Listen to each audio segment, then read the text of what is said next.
Diambo, Mbote, Otep. Je suis Diogène Seni, président de la Ligue panafricaine Umoja Congo et président de la coordination OUA Parti politique panafricaniste. J'interviens à la demande du CRC, le Congrès pour la Renaissance du Congo, que je remercie, et les panafricanistes du continent et des diasporas qui sont à l'origine justement de cette manifestation qui est prestigieuse, j'avoue, par la qualité des intervenants, et je m'honore d'être parmi ceux-ci, surtout que j'en connais certains, et c'est pour moi une double fierté de faire partie de ce panel. Mon intervention est basée sur la dette africaine comme arme de recolonisation. Cette intervention sera structurée en 4 parties. D'abord, je vais rappeler le contexte ayant favorisé l'endettement odieux de l'Afrique. Ensuite, je parlerai des origines de l'endettement de l'Afrique. En troisième lieu, j'évoquerai l'ajustement structurel ou la recolonisation de l'Afrique. Et enfin, la solution panafricaniste. Pour commencer, rappelons le contexte, parce que la dette africaine n'est pas tombée ex nihilo. Cette dette africaine a été constituée parce qu'un contexte l'a favorisée. Ce contexte, pour le situer, il faut repartir à peu près après la Deuxième Guerre mondiale, 1945 jusqu'à 1960, et les 10 premières années qui ont, en tout cas, succédé à la décolonisation, donc 1960. Pour la première partie, il faut rappeler qu'il y a déjà, sur le continent africain, des personnages qui se préparent, qui vont, entre guillemets, s'identifier, soit d'un côté, soit de l'autre, par rapport au soutien ou non aux anciennes puissances coloniales. On peut citer dans la sphère qui deviendra le précaré français, 3 figures, Houphouët-Boigny, Sékou Touré et Barthélemy Boganda. Barthélemy Boganda est celui de l'Afrique centrale, le moins connu. Boganda est pour les indépendances.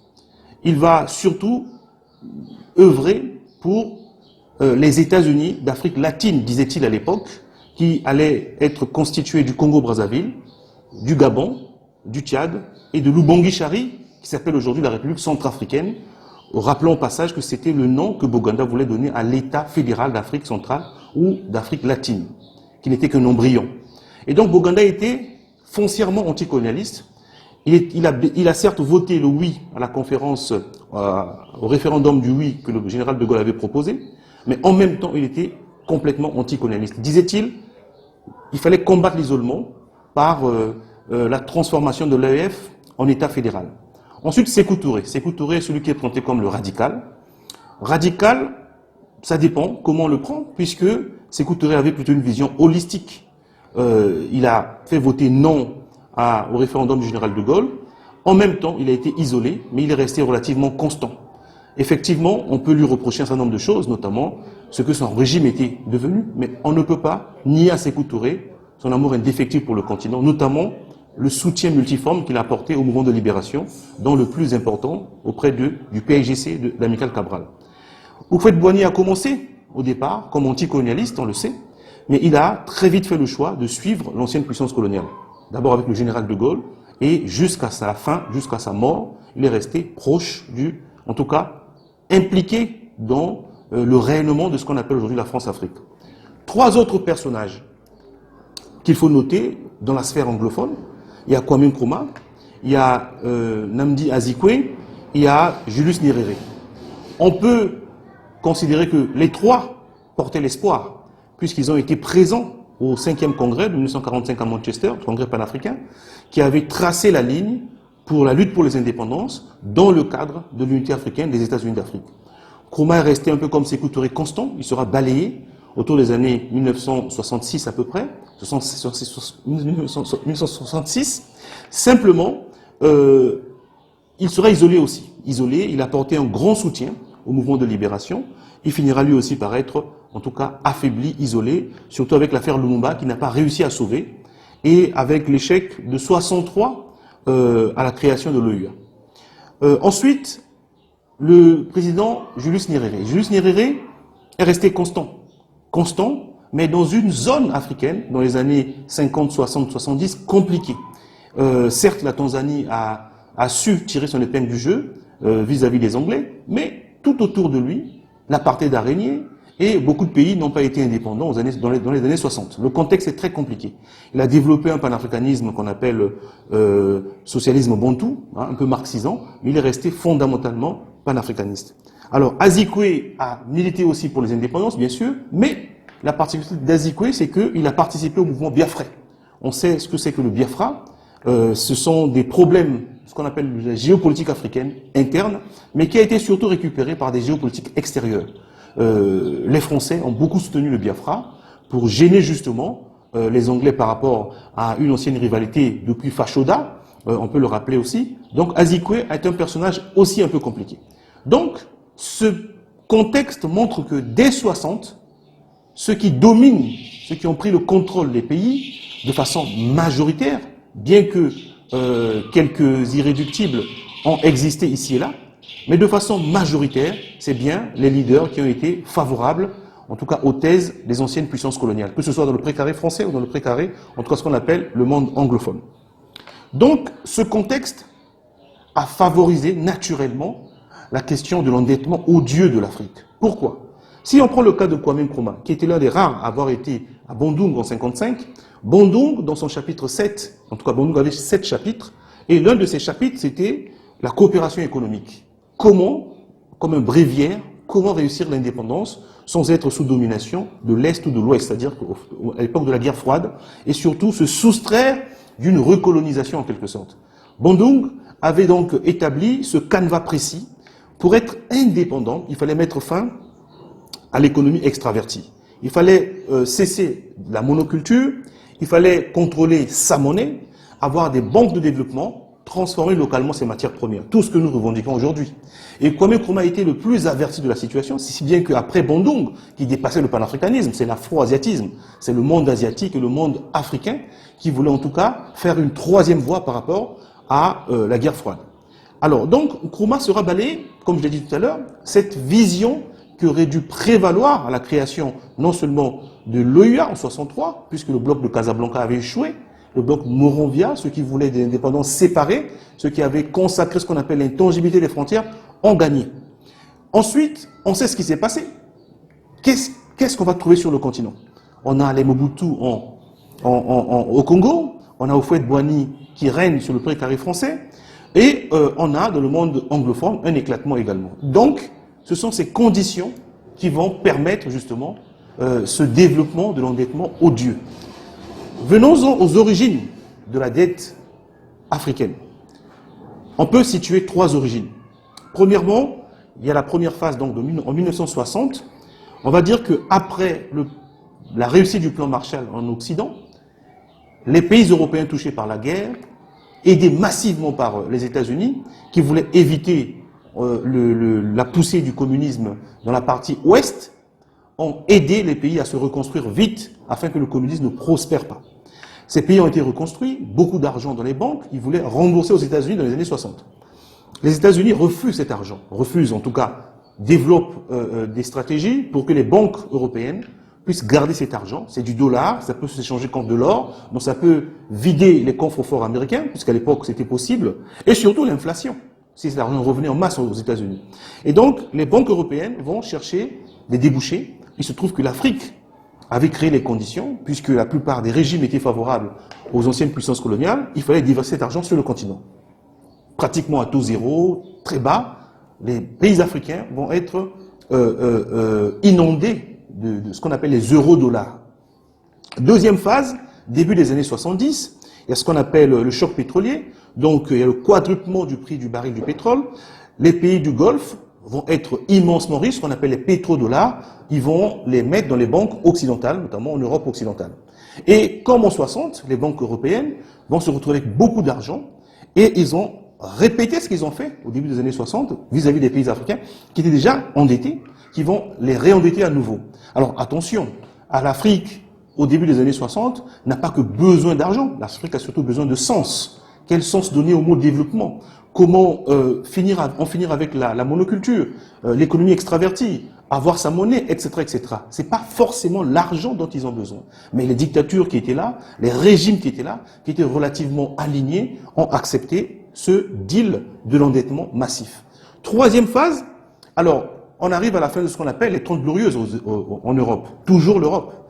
Après la reconstruction, il y a eu 30 années de pouvoir d'achat, de consommation excessive, etc. Et là, l'Europe va connaître une sorte de cycle qui s'arrête de l'économie, en tout cas qui change de sens, où il n'y a plus de pouvoir d'achat, il y a beaucoup de chômage, les industries européennes ne trouvent pas de débouchés, ils vont donc chercher des débouchés ailleurs.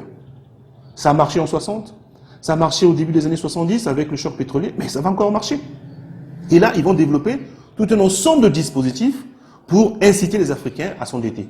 En particulier ce qu'on appelle l'aide liée. L'aide liée, c'est une façon pour l'Europe de demander aux pays africains d'avoir des crédits pour importer de la marchandise, des produits finis, etc. Et ces produits sont sélectionnés par les Européens pour redonner du pouvoir d'achat et redonner un peu du souffle à l'économie européenne. Donc, vous n'en avez pas besoin, vous n'avez pas défini quoi que ce soit. Et quand vous êtes aligné, malheureusement, on vous impose ce genre de dispositif. Et donc, les pays africains acceptent. Il y a eu, par exemple, des choses cocasses où on a envoyé des chasse-neige sur le continent africain. Et donc, c'est comme si les pauvres Africains subventionnaient les entreprises européennes, puisque le crédit qui est transformé en consommation immédiate sera par la suite inscrit au bilan, en tout cas au budget des États, comme étant endettement extérieur. Alors, tout ceci a nourri de la corruption et la complicité des régimes africains était avérée. Tenez par exemple la fortune du président Mobutu, dès son départ du pouvoir, sa fortune qui était régulièrement réévaluée, a été évaluée à ce moment-là à 8 milliards de dollars américains. Alors que la dette extérieure du Zaïre, à l'époque, était de 12 milliards. Donc les 3/4 de la fortune de Mobutu représentaient déjà la dette du Zaïre. Alors sans compter toutes les ponctions des membres de son régime. Vous avez aussi Bokassa, par exemple. Bokassa, qui a fait son sacre, 1/5 du budget national pour quelques jours de cérémonie. C'est juste incroyable. On a inventé un nouveau village impérial qu'on appelait Berengo, du jour au lendemain. Et tout ceci par les sociétés occidentales qui venaient justement prester, etc., etc. C'est de l'endettement massif. Vous avez aussi la basilique de Yamoussoukro, qui a coûté 250 millions de dollars. Cette basilique qui voulait être la réplique de Saint-Pierre en plus grand, en plus fastueux, etc. Tout ce que vous voulez, c'est aussi de l'argent. Hassan II, avec sa mosquée, qui a coûté 500 millions de dollars. Donc, ce sont des endettements qui ne se justifient pas par rapport aux besoins réels des populations, puisqu'aujourd'hui, l'Afrique manque quasiment de tout, notamment l'Afrique subsaharienne. Les écoles de qualité, systèmes de santé viables, les routes, les infrastructures, etc. À quoi a servi tout cet endettement? On a la réponse, une partie, c'est de la corruption et surtout le retour en Europe, dans les banques occidentales, et puis les entreprises occidentales s'en sont en tout cas servies. Ensuite, on arrive à ce qu'on appelle la recolonisation, s'appuyant sur les instruments internationaux financiers, comme la Banque mondiale et le FMI, qui au départ, rappelons-le, n'ont pas été mis en place pour nous, ont été mis en place pour stabiliser les budgets des États européens occidentaux en général. On se rappelle de la crise de 1929, constitue comme une cause indirecte de la Deuxième Guerre mondiale. Et donc ces instruments financiers ont été créés pour aider les gouvernements à équilibrer leur balance de paiement afin d'éviter des crises. Or là, on va les mobiliser lorsque la crise d'endettement arrive en 1980, début des années 80. Le Mexique refuse de payer, fait défaut de paiement. Par cascade comme ça, tous les pays vont se déclarer en défaut de paiement. Pourquoi? Parce que les États-Unis changent les règles de jeu. Ils reprennent la main sur le dollar, ils changent les règles de change du dollar, on passe au taux de change flottant en quelque sorte. Et puis, du coup, les dettes africaines ayant été contractées en devises étrangères vont être réévaluées de façon massive. Les dettes africaines, je le rappelle, sont donc contractées en yens, en dollars, tout ce que vous voulez, en monnaie forte, en devise forte. Et donc, il faut trouver de quoi payer. Alors, donc, les instruments de la recolonisation, c'est comme ça que j'appelle ça, financiers internationaux, le FMI, la Banque mondiale et tous les clubs accessoires, un club de Paris, etc. Tous ces instruments vont venir sur le continent pour, entre guillemets, aider les États à rembourser les dettes, donc représentant les créanciers, qui ont été des créanciers, entre guillemets, véreux, odieux, qui ont pactisé avec les régimes corrompus, les dictatures, et qui se présentent comme des victimes d'un système qui n'arrivait plus à répondre. Ils ont joué au loto, comme disait Sankara, ils ont perdu, mais ils devaient perdre définitivement. Non! Il fallait donc pousser les régimes africains à rembourser. Comment rembourser? Allez, là, le FMI et la Banque mondiale vont mettre en place ce qu'on appelle les plans d'ajustement structurel, les mêmes dans tous les pays. Alors, on va prendre l'exemple, c'est-à-dire que lorsque vous êtes producteur, vous êtes capable de produire soit du café, du cacao, du pétrole, etc., etc.